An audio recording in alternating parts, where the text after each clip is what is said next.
Hello and welcome to Silver Age Silver Screen, a podcast where we watch, discuss, and review film adaptations of comics, anime, video games, and other stereotypically geeky works. I'm your co-host, Casey Jarms. And I'm your other co-host, Riley Thorpe. And today, we are not doing a review unlike last time. Today, we're doing a discussion. We're going to be discussing how we feel that Marvel Studios should introduce Fox properties into the MCU. Yes, characters such as the Fantastic Four, the X-Men, and Deadpool, how we think those characters should be introduced into the Marvel Cinematic Universe. How to make it fit, how to make it work, and to make it good. Because that's what we want. We just want these properties to be done justice. Because it's no secret that the Fantastic Four have never had a good feature film adaptation. No, they've had 4 bad ones, which is kind of fitting. Right. And half of the X-Men movies suck. And Deadpool, I feel like, he only has 2 films, so it's like he really hasn't had much opportunity to mess up yet. So, but still. Yeah. Also, if we're being technical when it comes to Deadpool, Deadpool has had 3 films. Ryan Reynolds as Wade Wilson was in X-Men Origins Wolverine, where they took away the merc with a mouth and got rid of everything that made him Deadpool and why people liked him.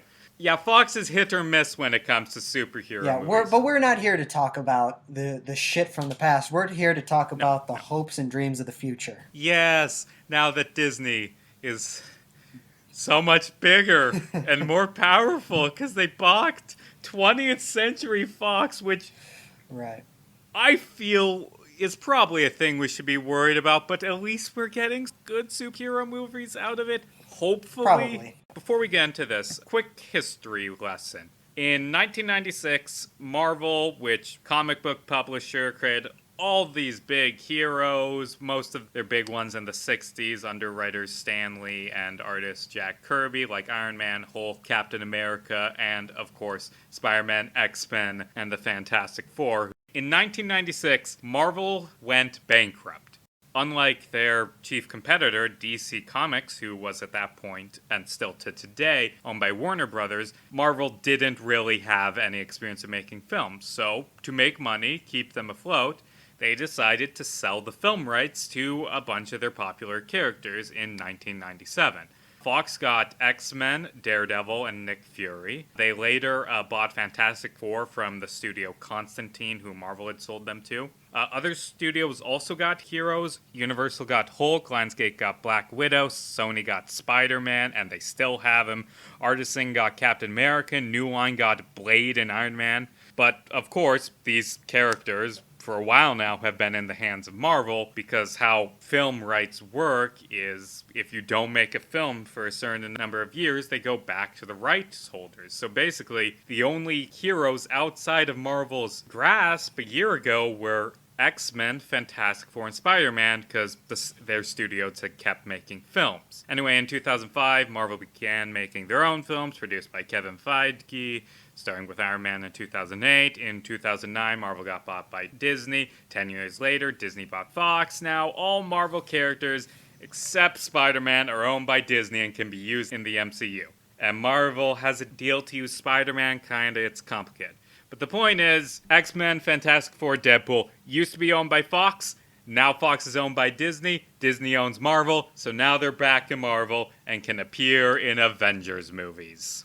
And that's correct. And I'd like to add to that, Universal Studios also owned Namor, the Submariner, and they still do own the distribution rights to the Hulk films. That is why we have not yet seen a live-action Hulk film since 2008, is because Marvel would have to share the rights to it with another studio owned by Universal.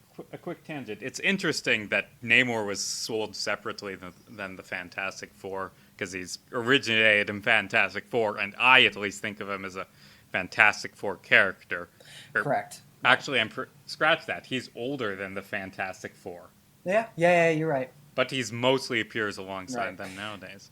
Yeah, he was Golden Age. I'm actually pretty sure I've read that he was the first superhero who have the combination of flight, invincibility, and super strength, because Superman originally could just jump high. Anyway, we're off topic.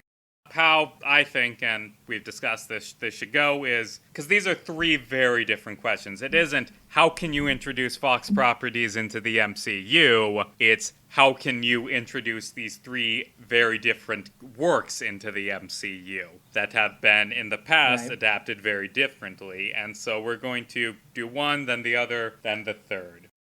I just realized putting Fox properties into the MCU, we mean Fox Marvel properties. We don't want, for example, the Xenomorphs or the Simpsons in the MCU, although that would be cool, maybe. I mean, in a multiverse of madness, you never know. Right, so how this is going to go is we're going to spend the first, maybe 20 minutes or so, 15, 20 minutes, talking about how our thoughts on introducing the Fantastic Four into the Marvel Cinematic Universe. Then the next half hour about the X-Men, and then the last remaining time we have, we'll be discussing introducing Deadpool into the MCU. And Fantastic Four, unlike X-Men, Fox's other main Marvel property they had, Fantastic Four hasn't had a great run under Fox's management. Not at all. I mean, X-Men has been hit or miss, but they have had hits, and Fox Fantastic Four movies weren't great. I mean, there was one in the 90s made to retain the rights that had no budget and just was cheesy. Yeah, even the filmmaker didn't like it. Oh no, they didn't release it because they knew that if they released it, it would make people think the Fantastic Four were cheesy because it was so cheesy. Then there were two in the early 2000s which were okay, I guess, but not great. I don't think there's anyone who likes them. They aren't offensive enough to hate, like some superhero movies. Like, they're just there. And then in 2015, there was Fan Force Stick, which, oh boy, was bad. Yeah, let's just jump right into it. How do we think that the Marvel Cinematic Universe should introduce the Fantastic Four? When Marvel Studios introduces the Fantastic Four, the number one thing on my list is just get the characters right. Because the reason that the Fantastic Four and other Marvel characters of the era were popular and still are popular is because they're very strong, very relatable characters. You need to have the characters work. You need to get good actors to play them and good writers who understand the characters and want to do them right. And the past Fantastic Four movies have been hit or miss on the characters, especially in the case of Doctor Doom, who, with the exception of the cheesy 90s one, has always been poorly adapted. It's actually very fitting considering last time we discussed the 2017 Death Note movie and our distaste with their adaptation of Light Yagami with trying to tone down his over-the-top, hammy, arrogant character and just making someone less interesting. I think number one thing we need on a Fantastic Four movie, either A, don't feature Doctor Doom, or B, get him right. He's not a hard character to get right. Just have him be over-the-top, arrogant, and able to back it up. Yeah, honestly, I feel like the Fantastic Four are actually very easy to introduce into the Marvel Cinematic Universe. Tonally speaking, they would just fit right in. You know, it's just, to me, really, it's just what it is it's a question of how they're going to do it. Are they going to do, say, how they introduced Doctor Strange? It's like, oh, this is just his origin at this point in the timeline. Like, they're just going to create the Fantastic Four from this at this point in time. Or are they going to do, say, what they did with, like, Spider-Man and Black Panther? It's like, these characters have been around for a while. We just didn't see them. Now we're going back to see where they've been this whole time. The same thing they're going to do with the upcoming Eternals film, which is something I'm going to bring up a bit later. But I think that in terms of story, really, you can pretty much just introduce the Fantastic Four how they are and just plop them right in the middle of the Marvel Cinematic Universe, and they work.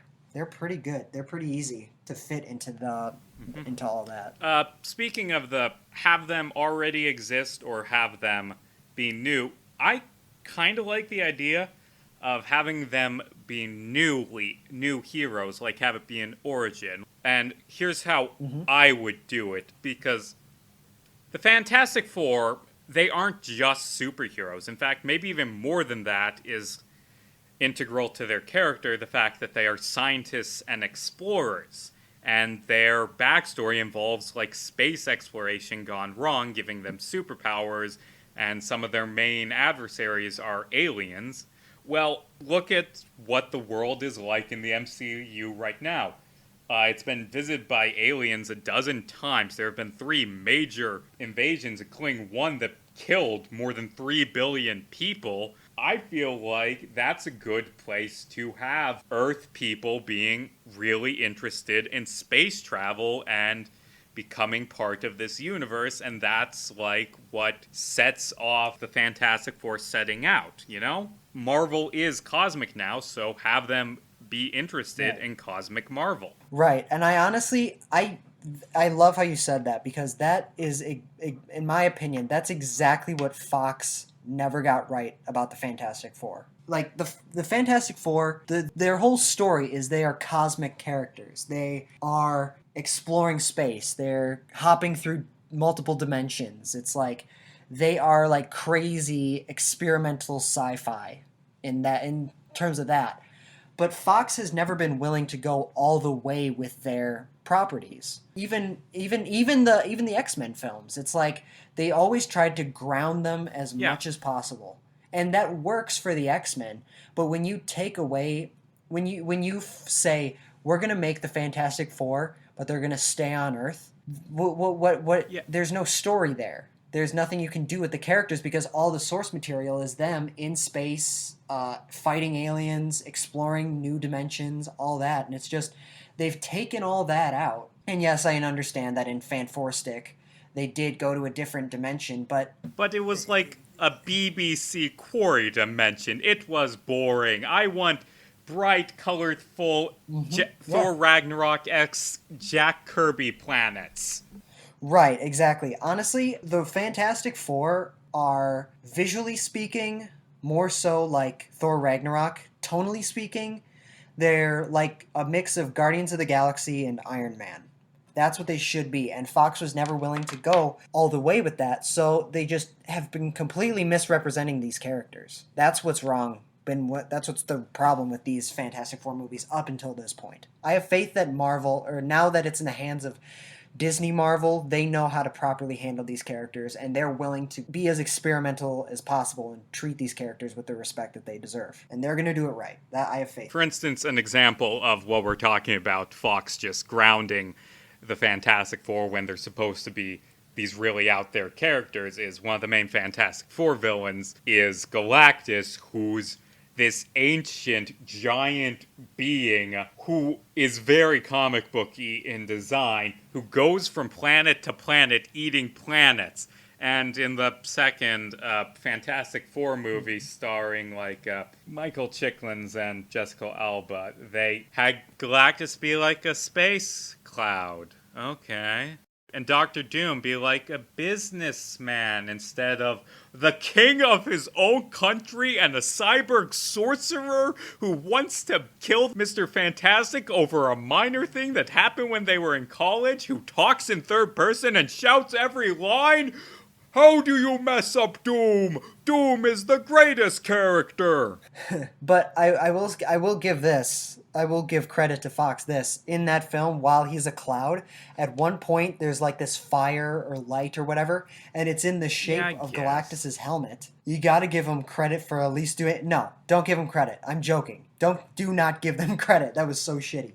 Fox has never been willing to go all the way with it, and Marvel will know how to treat them. They'll know what to do with them. As I said, tonally speaking, they're more along the lines of like Iron Man meets the Guardians of the Galaxy. That fits very well into the previously pre-established Marvel Cinematic Universe. And what with the future of it, the big rumor of what the future of the Marvel Cinematic Universe is going to be is it's going to be exploring alternate dimensions, predominantly with the next Doctor Strange film, the Multiverse of Madness. He's going to actively be exploring the multiverse, and that opens up so many different possibilities for the cinematic universe as a whole. What with that interdimensional travel element already being introduced, I mean, the Fantastic Four is very easy. I like your idea of introducing them just as brand new characters. One idea that has been thrown out is director Peyton Reed, who has directed the Ant-Man and Ant-Man and the Wasp. He has been expressed interest being the one to direct the Fantastic Four film because he was originally up in the air to, he was approached to direct the two Fantastic Four films in the mid 2000s. I don't know if you knew that, but he was originally in talks. He was, it didn't go to him. Obviously, it went to Tim Story, the guy who directed the Kevin Hart, Ice Cube action comedy films, Ride Along and Ride Along 2. Oh, I didn't know he directed that. Yeah, that fits. Peyton Reed was initially approached to do it. It didn't go through, obviously, but now that he's with the MCU and he has expressed interest in making the Fantastic Four film, I believe the pitch, his idea was, because he's pitched an idea to Marvel on how to make it work. He wanted it to be set in the 60s, like like origins of the Fantastic Four, and it's like that's how they begin, and where have they been for like the last 50, 60 years? Oh, they've been time traveling through different dimensions and traveling through space, and time when they get introduced to the rest of the cinematic universe is they come out of, they're like, oh yeah, we're going back home. Oh my god, 60 years have passed. There's a giant alien that wiped out half of all living creatures? What? There was a giant robot? What is happening? That would be fitting for a Peyton Reed film, like, because in his adaptation of Ant-Man, all the other heroes are, like, getting their starts in early 2010s, 2008 being when Iron Man starts. But he had Ant-Man and the Wasp have been a thing in the 70s, except now be retired. It's in character for him as a director, and I don't mind that idea. I don't mind the idea, but my problem with it is I don't like Peyton Reed as a director. Not to say that he's bad at his job, it's just the Ant-Man films are some of my least favorite in the entire MCU. Not that I think that they're bad per se, it's just I've seen the films and I'm just like not at all impressed by them. And I just don't think that, I think that the Fantastic Four have the potential to be provide so much greatness and provide such a new and interesting angle to the cinematic universe, and that being directed by the guy who made two mediocre Ant-Man films, I don't know about you, that just, to me personally, that doesn't sound appealing to me. Nothing against the guy. I'm sure he's really nice, and him going out of his way, or going to Marvel and pitching this idea, this very interesting idea, this interesting take on the Fantastic Four, it does show that he has passion for adapting these characters. It's just, if I were to want this movie to happen, I would not want the guy who directed the Ant-Man movies behind it. You know, that's just me.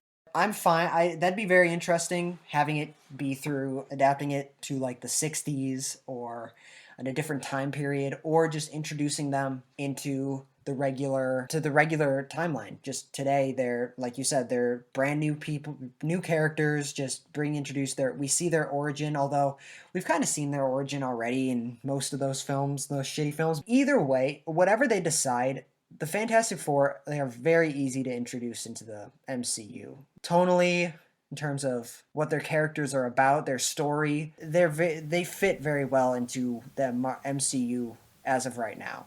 I don't know, do you have anything else to say before we talk about who we'd like to see play these characters? Nope, I don't. I think we've hit the nail on the head. Fantastic Four will be fairly easy to introduce, I feel. Yeah, I agree. Like, whatever they do, it can pretty much work. And I have faith that Marvel knows what they're doing, unlike what Fox did. Do you have any ideas on who you'd like to see play Reed Richards, Sue Storm, Johnny Storm, and Ben Grimm, and Victor Von Doom? You're much more knowledgeable about actors than me, all right. to be fair. Right, that's fine, yeah. The only name that comes to mind is I want Michael Chiklis as Ben Grimm, even though he already did it, because he was the best part of that. And also Tammy, over-the-top comedy actor to play Dr. Doom. Like, John Hamm is kind of coming to mind for me. Here are my thoughts. The big names that have been going around since, like, for the past few years now. Really, the two main ones are who's going to play Reed Richards and Sue Storm, and that is John Krasinski and Emily Blunt. They, yes, they're a married couple. They did A Quiet Place together. In recent years, Jim from The Office, for those of you who don't know, he has proven himself over the last, after The Office ended, he has successfully proven himself as being a very capable action actor, filmmaker. And when I first heard that, I'll be honest, I was a little hesitant to that. I didn't like the way it sounded, but now from that The Office? Yeah, is he Mr. going Fantastic. to defeat Galactus by putting a stapler in Jello? But no, he does He that. could. He could. But no, he does that one Jack Ryan CAA show, which I haven't watched and I've heard isn't great. Yes, but it's he an does. action thing, so it's more than Jim from The Office. Right. And he was in a Michael Bay movie that I heard was decent, called 13 Hours. Oh, right. She is obviously a very capable action yeah, Emily star. Blunt is great. She was in Edge of Tomorrow or Live, Die, Repeat, whatever name it has at this moment. But she was great. And I'll be honest, at first I wasn't too keen on them playing those roles, but over the years I have thought about it a lot, and I do think it can absolutely work. If they do cast those two, I think it would definitely work. In terms of alternative casting for them, I don't know. What comes to mind to play Reed Richards, Mr. Fantastic, is a guy by the name of Dylan McDermott. He was in a handful of the seasons of American Horror Story, and I'm a big fan of that show. And he had a lot of range in terms of the characters he played. He had a lot of range in that. So, I mean, he looks the part. He looks like he could be Reed Richards. I would believe him as a character like that. And I think he has the acting chops to pull it off. One actor I think could absolutely play Sue Storm is Rosamund Pike. She was in what comes to mind just off the top of my head is Gone Girl. Because one thing that I've always found fascinating about Sue Storm is just one small thing that I'm sure only happened a couple times in the comics. But how she has the ability to create a force field inside someone's skull and expand it to the point where their head explodes. Oh yeah, Sue Storm is legitimately insanely deadly. Yeah, don't mess with Sue Storm. Yeah. Just think of how badass that is. Just how badass that can be. Just imagine having the mind to think of that, to be a wife, a mother, just this person who cares so much about her family and cares so much about people. She's a superhero. She devotes her life to protecting people. But imagine being that person with so much love and having the thought, not just the thought to do something like that to someone, but actually going through with it. That is badass. And I think after Rosamund Pike's performance in Gone Girl, she can play that loving, caring sort of wife, sister, mother type character, while also playing that deep down she's psychotic, if that makes sense. I don't mean that as a derogatory thing. I mean that as a compliment. I think she could absolutely pull off something like that, a character like that. Okay. Just a character who, at the drop of a hat, if she needs to, she's willing to do whatever it takes to protect the people she loved. And I think that is a part of the character I've always thought is fascinating. And I do think Emily Blunt and Rosamund Pike both could successfully portray that aspect of the character. In terms of who would play the Human Torch, I've heard some people throw out what's his name? This guy, Derek Montgomery. He was in the second and third seasons of Stranger Things. He was the redhead's older brother. The bully? Yeah, he plays Billy. Yeah, I can kind of see that. Yes, Billy. People threw that name. I think my only problem with that is I don't know much about this guy, but to me, he just, from what I've seen, I would prefer Human Torch, the actor, to be more comedic.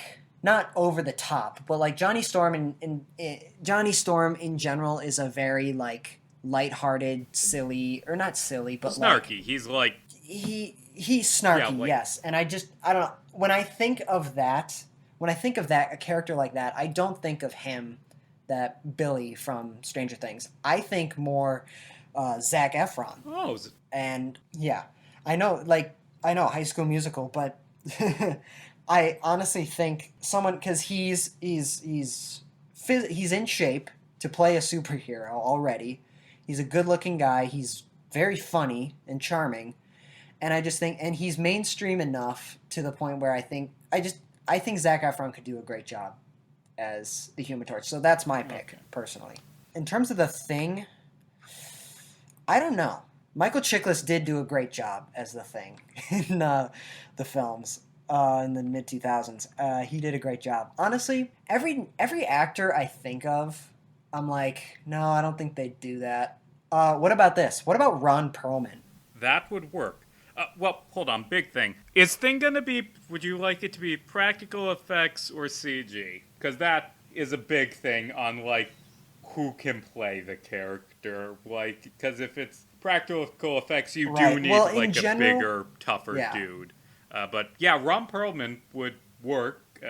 He has experience playing, Hellboy, like, is kind of comparable in personality to the Thing, and was prosthetics. That would work. I don't know. I mean, in general, when you think of the Ben Grimm as a person, like, in general, he's a big guy. Like, he's a brawler. Mm-hmm. But even without the mutation or the rock body he's got, like, even before that, he's a big guy. So, and I don't know. I think in terms of practical versus CG, I'd honestly be fine with either as long as it's able to work and it doesn't look like shit. Marvel Studios does have it down. Like, Josh Brolin was very good at getting emotion across as Thanos with their amazing special effects. Although, to be fair, the Thing is a bit less human in facial expressions. Ron Perlman would be mine. That'd be fun. What about Kurt Russell for the Thing? You know, because he's a great actor for the Thing. That'd be good too. Yeah. Ooh, or Wilford Brimley, or Keith David. Honestly, all you need is like just a bigger guy with a deep voice. That's really all you need. I'd be fine with all of these. I'd really like to see Kurt Russell do it though. I'm a fan of Kurt Russell. And I like his movies. Okay, it's important to me that you know that was a joke about the fact that he was in a movie called The Thing. I know, but honestly, I can kind of picture Kurt Russell. His son, Wyatt, is already going to be in Falcon and the Winter Soldier. Oh. He's going to play a U.S. agent. Oh, right. They're introducing U.S. Agent, who's a fun character because he's knockoff Captain America, and that'll be good in a show about Captain America's legacy. Yeah. And Kurt Russell's son is going to play. That's cool. I've never seen anything with Kurt Russell Jr., but Kurt Russell was good. Classic 80s hero, and if his son's inherited that, he'll be a good U.S. agent. Yeah, his son was in 22 Jump Street. Oh, I've seen that movie. Who'd he play? Yeah, he played the Channing Tatum's friend, the red herring guy, the guy with the tattoo. Oh, right, that guy. Yeah, that's him. He inherited he's gonna play US agent. He inherited the 80s hair. Yeah. So, I mean, even though, I know we're just joking. Kurt Russell, he already played Ego in Guardians of the Galaxy 2. Star-Lord's dad, he already played that, but I can kind of see him playing the Thing too. Yeah. But honestly, you threw out a bunch of good suggestions. Yeah, Wilford Brimley, Keith David, all those. I think they'd work. But yeah, so any of them would really work. In terms of Doctor Doom, there's been a lot of names thrown out. I mean, Doctor Doom is probably my favorite supervillain of all time. He is. I know he's really over the top and he's very like Silver Age comics and he can be campy, but like I think he's just such an interesting villain and a character. So in terms of who could play him, there's been a lot of names that have been thrown out. Yeah. One that I've heard thrown out that I actually kind of like is Christoph Waltz, because he's very good at playing evil German dudes who are very hammy. That works. I totally see that. Yeah, that's a name that was thrown out. In terms of other names, some people have thrown out Michael Fassbender. Oh, right. who most recently played Magneto in the latest X-Men films. Okay, I could see that. Yeah, I think he'd be good. My only thing with that is he's very handsome and charming, and I think he could play that over the top character very well.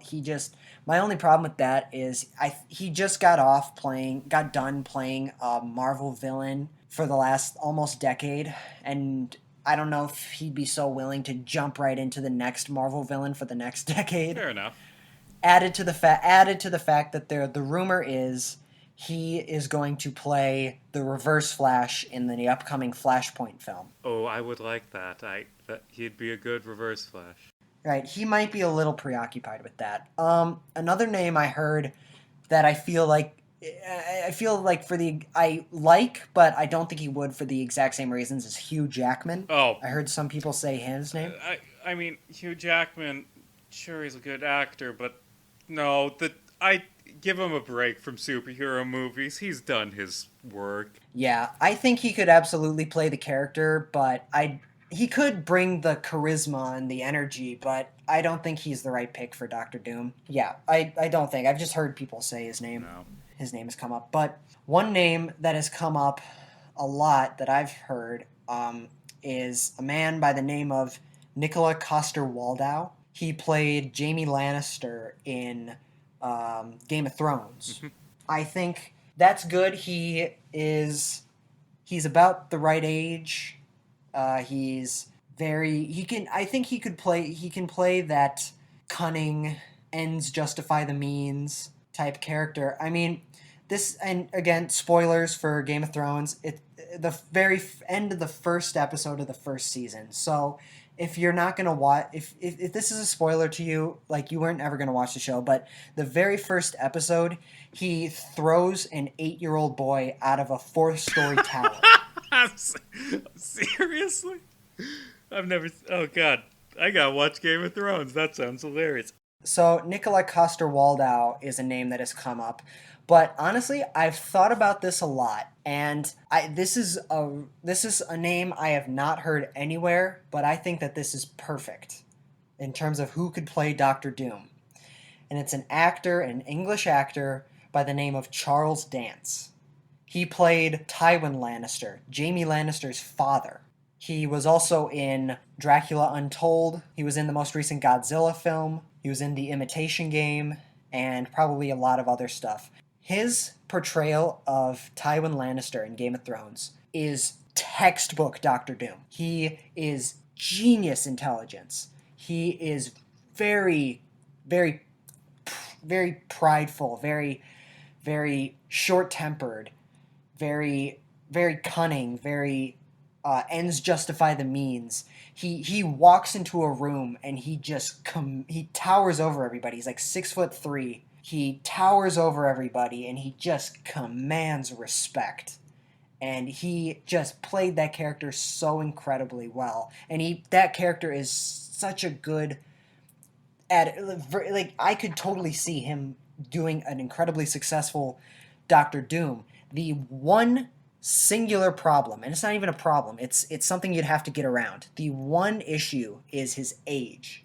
He is 72, I believe. Make him always wear a helmet, I guess? I mean, Doctor Doom. In the comics, you see, Doctor Doom is supposed to be the same age as Reed Richards, Mr. Fantastic. So, like, 40-ish.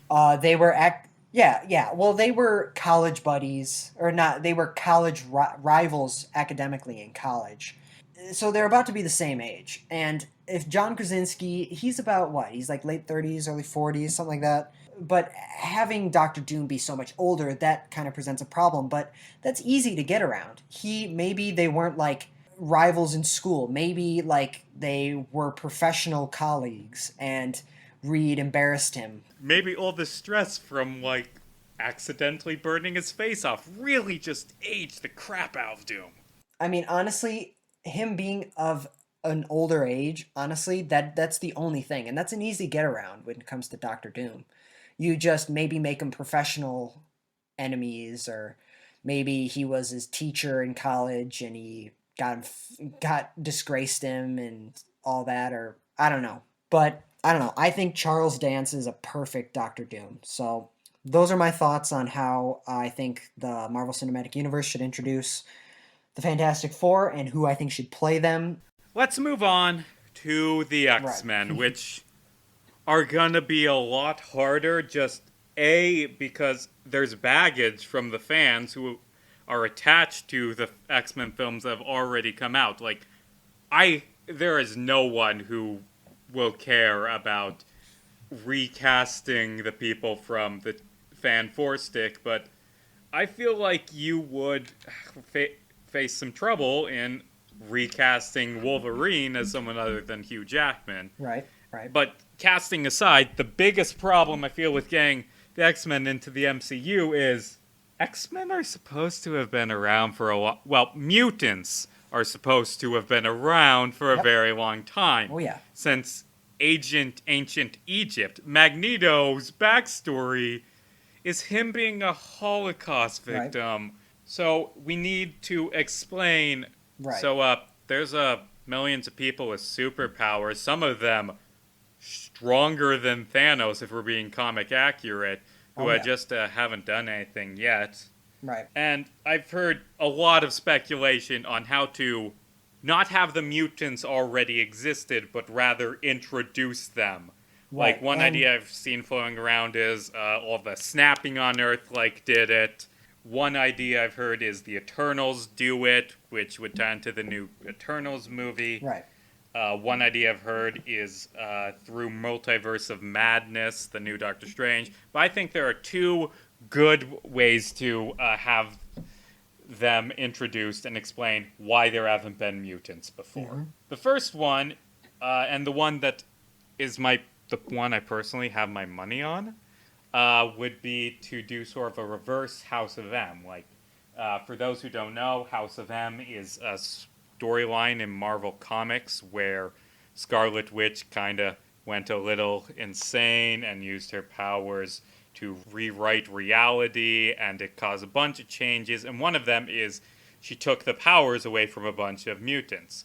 Well, the thing is, Scarlet Witch exists in the MCU, not as a mutant, admittedly, but she exists as a character. So I've heard a lot of people say, hey, we should have a Scarlet Witch at the end of her TV show, WandaVision, which seems to be partially adapting House of M.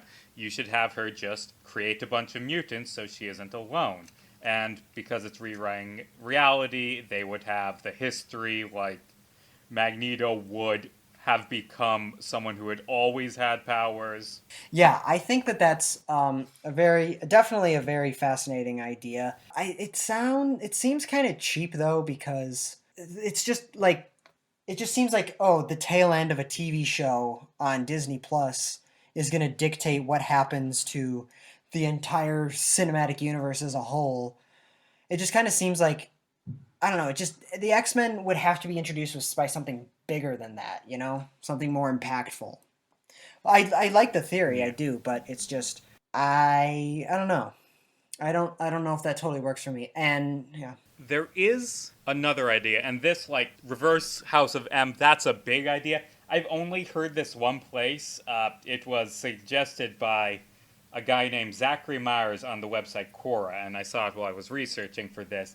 And I love this idea. When there's the first X-Men movie, they reveal that the X-Men have existed all along and have shown up in major moments, but Professor X tried to hide the X-Men because they're persecuted by just erasing all the memories of them from everyone's minds. Mm-hmm. And that's a very interesting idea. It is a very interesting idea. That'd be very complicated to pull off, but it would be a good idea. Yeah. Yeah, I don't think they'll do it. I just want to shout that out because it's a great idea. Yeah, those are some interesting theories. Like I said, it's very tricky to introduce the X-Men, because the X-Men, and I love them as characters and as a team. I love their inclusion, but fundamentally they don't make sense in terms of not in the movies, this is in the comics. They don't make sense in terms of their relations to the other superheroes of the universe. the whole thing about the X-Men is they're mutants. They're people born with superpowers, and they are persecuted for having such. But it's like, well, you have Spider-Man. He's, apart from the Daily Bugle, one of the most beloved superheroes in the entire planet. Well, he has superpowers. Why don't you guys hate him? And it's just like, and there's the Fantastic Four, Guardians of the Galaxy, the Avengers, all that, all these people, and it just seems like, in terms of, people just decide they hate the X-Men, and they don't hate the rest of the other Marvel characters, and so you also have to find a way to explain that too. So, and you have to introduce this whole persecution angle to it, and you have to introduce the idea that a reason why people hate mutants but like the other superheroes. And you can continue on with what you're going to say, but I'm just going to say my theory of how they're going to introduce the X-Men into the MCU answers that question. You aren't wrong. I have heard other people say before, well, yeah, but X-Men are a racism metaphor, and racism is often contradictory and doesn't make sense. And I mean, sure, but it is kind of odd. You are right. It does kind of work better when they're the only superheroes, because that way you don't have to deal with those questions. And that is part of the reason why the X-Men, a lot of the time in the comics, are treated as their own thing. Right, exactly. And don't get me wrong, like I said, I love the X-Men, and I love their inclusion in the greater Marvel universe. It's just, in terms of their story, they don't quite make sense in terms of, as I've already explained. But, so, here's my answer, here's my theory on how they should introduce the the X-Men into the MCU. So, and I believe you touched upon it earlier, there's an upcoming film, Marvel film in the MCU called The Eternals. And the rumor is that, it's not even a rumor, on leaked photos that they've leaked out, there are characters called the Celestials in there, who are essentially a race of hyper evolved immortal beings who created human life just to have something to do. And as a sick joke, and this is in the comics, as a sick joke, they introduced a sequence of DNA that, after billions, hundreds of millions, billions of years down into these species, human species evolution, some of these humans would have mutations, and how they would basically play this sick game of finding amusement out of people, seeing how the people would react to these mutants popping up. That's why, and yes, you're right, mutants have been all throughout history, but in modern day they've become so much more common because that gene is popping up in more people. And that's why the X-Men are a thing. That's why mutants are a thing. Well, what with the MCU introducing the Celestials, they have an opportunity to introduce the idea that millions of years ago, billions of years ago, they created human life and they introduced that gene. And let that be, nowadays in the films, just continue making the films how they're doing it, but introduce new side characters that are X-Men characters. Like, there's a rumor Storm is going to be in the next Black Panther film. There was a rumor, and that Rogue is in. They're talking about Rogue being introduced in Captain Marvel 2. There was a rumor that in terms of what Marvel's plans for Spider-Man is they were going to make the current trilogy to be about high school. The second trilogy, they were going to make 9 total solo Spider-Man films. The first trilogy was going to be high school, second trilogy was going to be college, third trilogy was going to be adulthood, and after adulthood, they'd probably kill him off and introduce Miles Morales. No, I just like the idea of them going to Tom Holland and say, okay, you're going to make 9 movies over the next 20 years, and then we will kill you off. We have it written down right here. 2035, we kill your character you've played for the last 20 years off. Okay, dude, it's the plan. Okay, sir. Right, yeah. The rumor I heard, yeah, you're absolutely right. It's definitely a funny thought. But the rumor I heard that was leaked from Marvel Studios directly is that the College trilogy is going to introduce a couple new characters. Now, I believe you and I have talked about this, Casey. Are you familiar with the show Spider-Man and His Amazing Friends? Yeah, it's a '60s cartoon with Spider-Man, I believe it was Iceman, and a 80s. character they created for the show called Firestar because they couldn't use Human Torch. I believe it was in the 80s. Oh God, it was. It did not look like it was in the '80s. The animation was just as bad as it was in the '60s. What are you Right. doing? I thought it was a direct sequel to the crappy '60s show. Nope. It was its own thing in the 80s. But I remember watching that as a kid and loving it. Iceman, in the next Spider-Man trilogy, they're going to introduce Iceman. And Iceman is one of the X-Men. So introduce him through that. So that what I'm saying is you introduce the idea that the Celestials created the mutant gene millions of years ago. And just out of for no rhyme or reason, whatever, all these new superpowered characters just start popping up. Have Storm is just she's just there. It's not explained how she got her powers. She just has powers. There's Storm in Black Panther 2. Captain Marvel 2 has Rogue. Introduce Iceman. And just start every once in a while just introducing a new character from the X-Men team. And eventually you introduce Charles Xavier, who's bringing them all together. By the looks of it, Nick Fury is in space dealing with Captain Marvel's story. She's in he's the leader of Sword in space with the Skrulls and stuff like that. Well, now that Nick Fury is not here, why doesn't Charles Xavier become the new Nick Fury archetype of how Nick Fury has been acting in the entire Marvel Cinematic Universe up to this point? Like, Nick Fury will come up and he basically brought the Avengers together, and he just pops up periodically to do so. Well, why can't we just do that with Charles Xavier now? That is actually a really good idea. I like that idea. What I'm saying is, for the first X-Men film, what I think they should do, and this was an issue that was brought up some time ago, the idea of changing the name from X-Men to be something more gender inclusive. Oh God, I don't care about that. Well, here's what I think. I think they should name it X Factor, not X-Men, X Factor, because that is an X-Men team. X Factor is a different thing, but I mean that hasn't stopped Marvel Universe before. When X Factor started, it was the OG team. They had said, screw you, Charles Xavier, we're going to do our own thing. And it was like the OG team. Nowadays, they're a completely different team. But my point is, I think that they should just call them like X Factor. And yes, make it more gender inclusive, but also to differentiate themselves from the previous stuff. Like, this is something new. This is a new take on the mutants, on the X-Men characters. We're going to be calling them X Factor now. This is the MCU's version of that. And it continues. And that works, because if you call it X Factor, you already know who you're going to have for Professor X. Simon Cowell.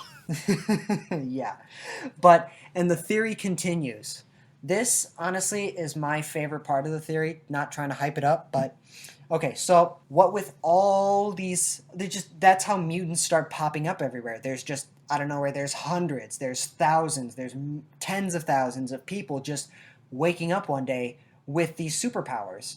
Because it was already established that millions of years ago, the Celestials put that strand of DNA into early human beings' DNA, ancestors. Like, they introduced that. And just right now, mutants are popping up. Just conveniently, right now, they're just popping up as a thing. And sure, there's probably been a few here and there that we just haven't heard about, like Apocalypse, Mr. Sinister, Magneto. They've been there, we just haven't heard about them. But nowadays, they're popping up so much more. And in the wake of the snap and 5 years of all of our loved ones being dead, and then the blip where everybody came back and it was all dissociated and everybody's crazy, or like, the world is in a state of chaos, complete and utter chaos. And when there is chaos and when there is trauma, people start to fear. And when people start to fear, they start to hate. And who are they going to hate? all these new people with superpowers. They're unregistered, undocumented, all that. It's like they start to mistrust the people with superpowers apart from the people who saved their lives in the events of Endgame and Infinity War. And basically all the Avengers, Guardians of the Galaxy, all them, They're cool. They're cool. You're one of the good ones. they trust them because they've proven themselves. But all these new people, these mutants, all these new people with superpowers that are just popping up, we don't know them. We don't trust them. And a bunch of them do evil. A bunch of them commit crimes with their powers. And they hurt people. So as time goes on, people are afraid. The world isn't trying to get a semblance of what it was before the snap. And knowing that there are giant aliens that have the power to kill us all out there coming for us. And they have, like, that's the state the world is in. People start to hate the mutants while they still trust the Avengers and all the people that we've seen thus far. And this is where this is where it gets good. The Sokovia Accords are still a thing, but over time, corrupt politicians and all this fear-mongering, the Sokovia Accords eventually transition into the Mutant Registration Act. That's good. That's tying X-Men in. That's something that honestly, like racism becoming more strong in times of crisis is a very real thing in real life. And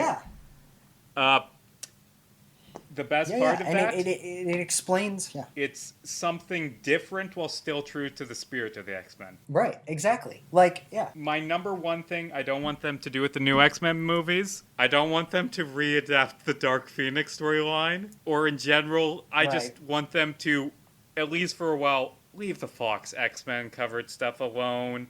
Like, I don't want the rivalry between Magneto and Charles Xavier.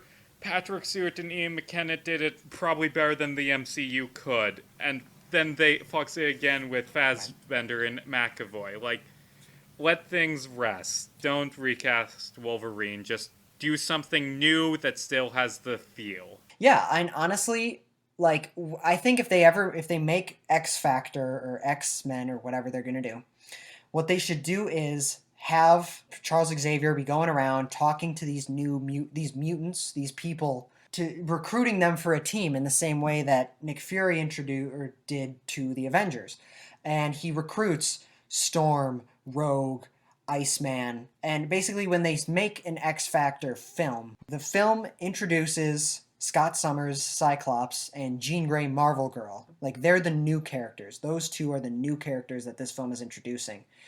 Meanwhile, it's already established all the rest of the X-Men, and it's bringing them together in this one film. And that's the MCU's X-Men. Cyclops, Marvel Girl, Iceman, Storm, and Rogue. Honestly, that sounds like a pretty solid X-Men team to me. I don't know about you, but that'd be... But where Hugh Jackman? He's not here. He's retired with his millions that he made off all those X-Men films. But honestly, it explains that theory. It explains why mutants are just popping up now, why people don't like them, why people still like the rest of the X-Men or the other superheroes and not them. And it's a very interesting take, and it continues the idea that the Sokovia Accords didn't just go away. Like, they're still around. We just forgot about them because a big purple dude killed everyone. And then now that everything's kind of back, at least in order, everybody's back. Now that everybody's back, like, that transitions more so into the Mutant Registration Act. So that's where the government persecution comes in. And it explains so much, and it fits very well. And the two theories you brought up, those are good. And I don't know, I'm not trying to pat myself on the back, but I think that this is by far the most logical way. Too. Yeah, I'm pretty proud of it. Not trying to pat myself on the back. I'm very humble, in case you didn't know. That's pretty much all I wanted to say. Like you said, I agree with you. I think that they should lay to rest. They probably shouldn't do Magneto and Wolverine. At least not for a while. Yeah, I love Wolverine. I love Magneto. But honestly, my two favorite X-Men, not including Wolverine, are Storm and Nightcrawler. So give them a shot. Yeah, Nightcrawler's the best. Yeah, I love that guy. Why isn't he the main character? He's cool. He could be the main character. He could. Yeah. That pretty much sums up my thoughts on and the X-Men introducing into the MCU. It's very difficult, but I believe I found a way. Although, there is one mutant that's a whole nother story when it comes to introducing, and that's Deadpool. Oh yeah, yes. Let's talk about him. Deadpool is easy to introduce into the MCU, maybe, because Deadpool breaks the fourth wall a lot. You could honestly just have Deadpool 3 be part of the MCU now, and have Deadpool just as it happens look around and say, I'm in a new continuity, and nothing else. Or, alternatively, the past two Deadpool films have both had time travel related plots. Well, I mean, first one was caused by time travel, but they've had time travel and jokes about Deadpool's own complicated continuity. Deadpool, just have him mention the new continuity and you're solid. There is, admittedly, one thing that makes me cautious in introducing Deadpool, and that's Ryan Reynolds' Deadpool has been an R-rated character, and no MCU's movies so far have been R-rated. Black Widow is supposed to be R-rated, but they made it PG-13 last minute. I'm not sure how well he'll do in a like semi-censored film. I've actually heard other people say that the movie Once Upon a Deadpool, like the PG-13 edit of Deadpool 2, was an attempt to make PG-13 Deadpool, and that film got mixed reviews. I heard it sucked. Yeah. Yeah, honestly, I love Deadpool and I really like his films, but I've given this a lot of thought, and this might be this is a hot take.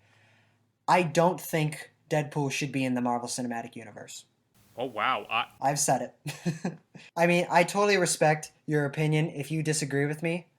I'm not saying you're wrong. Yeah. You honestly could probably be right, but isn't it like Thanos? It's inevitable. My thoughts on Deadpool is the MCU has to maintain at least a boundaries of a tone. Now, that said, you will never hear me say that all Marvel movies are the exact same from a story and tonal perspective. That is not at all the case. Like, Captain America Winter Soldier is completely different than Thor Ragnarok, like in almost every way. And even in the more comedic movies, like Thor Ragnarok is very different than the Guardians of the Galaxy films. It's just like there's so much breathing room for the MCU films that saying they're tonally the exact same, that is just straight out incorrect. But that said, they have to at least kind of maintain certain boundaries when it comes to their story and their stories and their tone. So why it makes sense why like a jokey, silly improv comedy like Thor Ragnarok can still work with something very dark and serious and grounded like Captain America Winter Soldier. But when you introduce a character like Deadpool, who is over the top to a Deadpool degree, when he's breaking the fourth wall, I just think that a character like that works best by himself, as he has been up until this point. Now, I would love to see the Deadpool franchise continued. I'd love to see Deadpool 3, and I'd love to see them continue that franchise on that way, but I don't think he works in the Marvel Cinematic Universe. As much as it does pain me to say that, and it does, I don't want that to be... I would love for them to find a way to make Deadpool, but it'd be at the cost of Deadpool as a character, Deadpool's story, or just making his entire role in the MCU just messing up the continuity of the tone and the story, and I don't think Deadpool would ever make sense in the Marvel Cinematic Universe, and that's why I don't think he should be in it. Well, I got some bad news for you.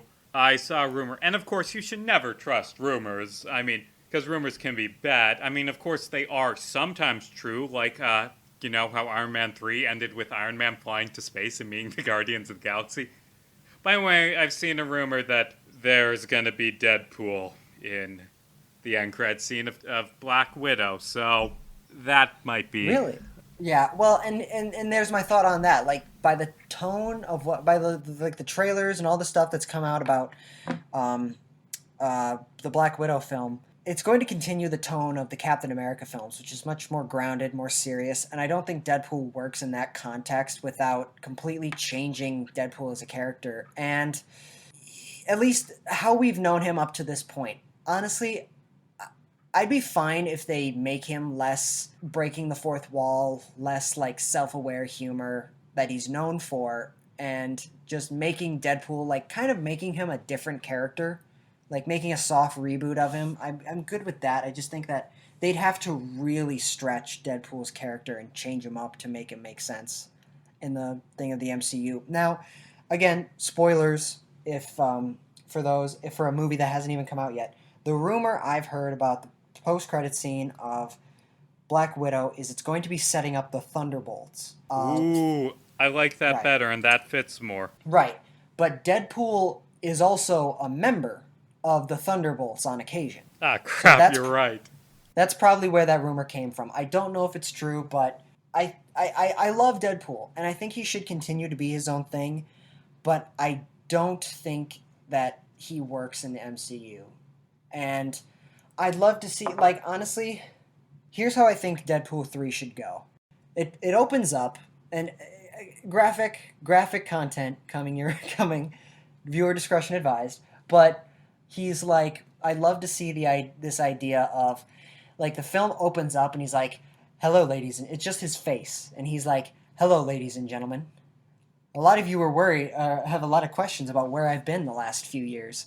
Would I be in the MCU? Would I be completely changed as a character? But I'm going to let you know, they don't want me. They don't fucking want me. So, or whatever. It's just like, but now I'm owned by Disney, but you might be afraid that you're going to change, but I'm not changing at all. And as he's talking, the camera's panning back, and you can see he's moving, like his arm is moving, and as it pans back enough, you see he's holding like a stuffed animal, like Olaf or a Disney character, like Olaf the snowman from Frozen, and he's beaten off on camera. He's like, I'm not holding back. Oh, God. I know. I told you, viewer discretion advised, but like he's just like, look, I'm still rated R, I'm still crazy, I'm still doing my thing, and I'm separate from the MCU. And then from then it goes on to a montage of him killing people, taking these mercenary jobs, but he's using the time machine that he got from Cable at the end of Deadpool 2. That was the mid-credits scene for Deadpool 2. But it's a montage of him killing people, and he's using that time travel device. But it's more than that. He's like he'll be hanging out around the house. He'll be sitting on the sofa, and his soda or beer will be on the opposite side of the couch. He'll teleport there, and he'll take a sip of it, put it back down, teleport back to the other side of the couch. And he's just using it or maybe he has to go to the bathroom, and he use it to teleport into a bath. I don't know. He's using it as a teleporter, and he's using it to, like, in such stupid comedic ways. And then it's just a montage of that, and then cut to Domino and Cable walk into his apartment like, Wade, where the hell are you? We've been calling you. We have a job. And Deadpool's like, oh, wait, yeah, oh, shit, sorry, I didn't see your phone, I didn't see your voicemails. Here, let me go put some pants on. And he teleports back to his room to get changed, and Cable is like, what the hell is that? Is that my time travel device? And he's like, yeah, no, it's not. And Deadpool, and he's like, how often have you been using that thing? He's like, look, I'm going to be real with you. I've been using it all day, every day since Deadpool 2 came out in 2018. And he's like, and Cable's gonna be like, you idiot. That thing completely messes with the fabric of time and space and reality.